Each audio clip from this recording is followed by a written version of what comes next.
Informasi selanjutnya, Saudara, Masyarakat Transparansi Aceh merilis tren penindakan kasus korupsi sepanjang tahun 2024. Dari 31 kasus yang ditindak aparat penegak hukum, 16 diantaranya adalah korupsi dana desa.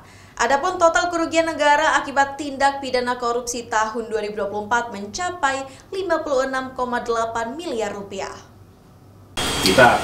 Dalam catatan akhir tahun 2024, Masyarakat Transparansi Aceh mendata ada 31 kasus tindak pidana korupsi yang ditindak oleh aparat penegak hukum di Aceh. Adapun kasus yang paling dominan adalah korupsi dana desa, sebanyak 16 kasus, kemudian kasus korupsi di sektor pendidikan, sosial kemasyarakatan, kesehatan, hingga keagamaan. Adapun total kerugian negara akibat tindak pidana korupsi di tahun 2024 mencapai 56,8 miliar rupiah. Kebanyakan modus yang digunakan untuk melakukan korupsi dana desa adalah penyalahgunaan anggaran, penggelapan, penyalahgunaan wewenang, serta laporan fiktif.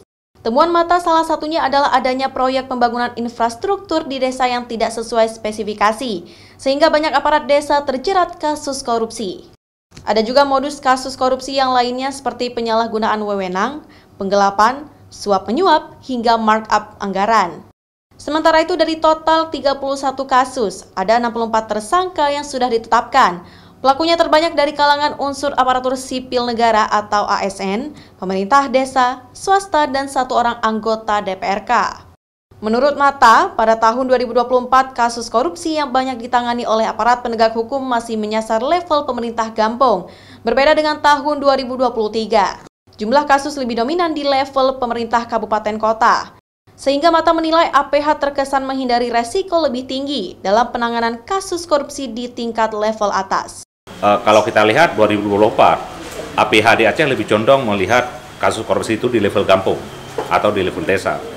Nah, kita seharusnya mereka pingin kejaksaan, kepolisian, bagaimana untuk memastikan kasus-kasus besar, ya, kasus-kasus berat, ya, yang itu memang kita tahu sama-sama karena posisi korupsi di Aceh hari ini kan sudah sangat terbuka. Tidak lagi orang nutup-nutupi, ya. Jadi sudah sangat terbuka.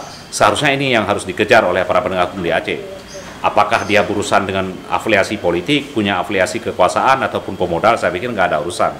Ini yang harus difokuskan dan itu menjadi harapan kita untuk tahun 2025. Mata meminta pada Gubernur Aceh yang terpilih harus memberi perhatian dan komitmen yang serius dalam upaya pencegahan dan penindakan kasus korupsi di Aceh di roda pemerintahan selanjutnya. Nova Misdayanti, Kompas TV, Banda Aceh.